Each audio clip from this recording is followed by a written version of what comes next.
Para trabalhar no serviço público com vínculo de emprego, é preciso ser aprovado em um concurso. É o que determina a Constituição Federal, de modo a assegurar princípios como o da isonomia, da moralidade e da eficiência nas contratações. Mas você sabia que existem dois tipos principais de concursados? Os servidores públicos e os empregados públicos?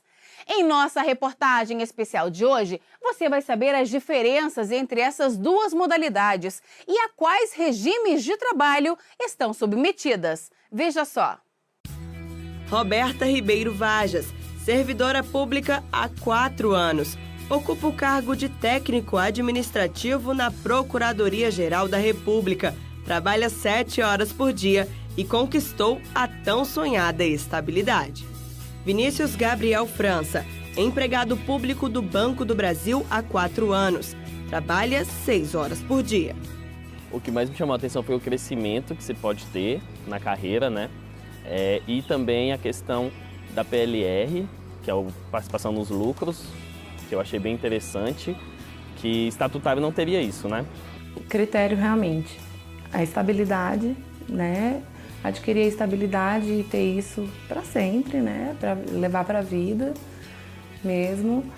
E o horário também para mim era fundamental. O dia inteiro, para mim, um trabalho de dia inteiro realmente não dá, porque são 5 filhas, né? Então eu preciso cuidar. Embora Roberta e Vinícius sejam concursados, há diferença entre eles. A principal é a lei que os rege. O servidor estatutário, como a Roberta, ocupa um cargo que deve ser criado por lei, regido por uma lei própria, a 8.112, com direitos e obrigações. Já o empregado público, que é o caso de Vinícius, possui um emprego sujeito a uma disciplina jurídica basicamente aplicada aos contratos trabalhistas em geral, com direitos e obrigações previstos na Consolidação das Leis do Trabalho, a CLT. Se você é concurseiro ou pretende fazer um concurso, mas ainda não sabe em que modalidade a seleção se encaixa, basta pesquisar sobre o órgão ou empresa pública para o qual vai fazer a prova. Para ficar mais fácil de entender, o servidor público estatutário pode ser um trabalhador da administração direta formada pela União, estados, municípios e pelo Distrito Federal.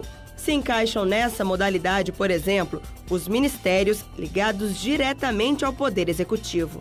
Há também servidores públicos nas autarquias, que compõem a administração indireta, como, por exemplo, o Instituto Nacional de Seguridade Social, o INSS, e a Agência Nacional de Vigilância Sanitária. Já os empregados públicos trabalham em empresas estatais, que também formam a administração indireta, mas participam da atividade econômica do país. Essas empresas podem ser destinadas à prestação de serviços industriais ou econômicos em que o Estado tem interesse próprio ou considere conveniente à sociedade. Um exemplo, a Caixa Econômica Federal. Além disso, pode ser empresas de sociedade de economia mista, que têm participação do poder público e de entidades privadas no capital e na administração, como, por exemplo, o Banco do Brasil.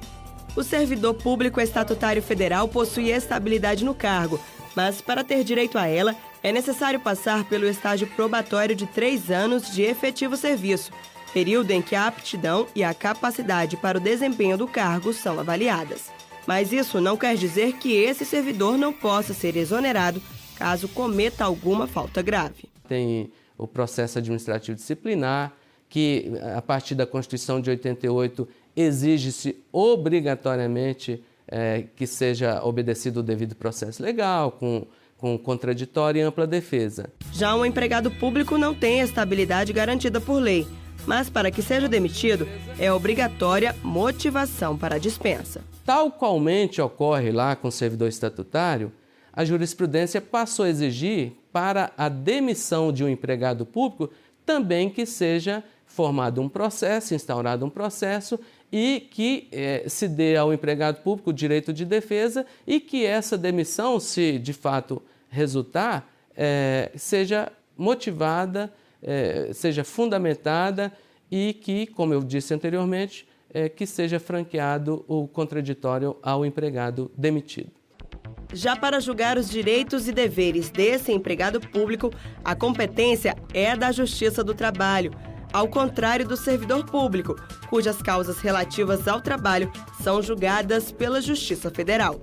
O empregado público, por ser considerado seletista, tem algumas vantagens, como o direito ao Fundo de Garantia por Tempo de Serviço, o FGTS, benefício que não é dado ao servidor público. Há ainda outras diferenças. Se um servidor público estatutário se casa, é o que a gente chama de licença gala. Ele tem um afastamento de 8 dias. Já o empregado público ou o empregado privado seletista, ele tem 3 dias. Se é uma licença, se é, por exemplo, um afastamento por morte de uma pessoa da família, no serviço público estatutário o afastamento é de 8 dias também. Na iniciativa privada e o empregado público, da mesma forma, são apenas 2 dias. Tudo isso, quando eu me refiro à CLT, a gente não pode perder de vista que as convenções coletivas podem tratar de forma diferente da CLT, podem ampliar esses direitos. 30 dias de férias remuneradas, 13º salário, remuneração ao trabalho noturno e proibição de remuneração inferior ao salário mínimo são direitos idênticos nos 2 regimes.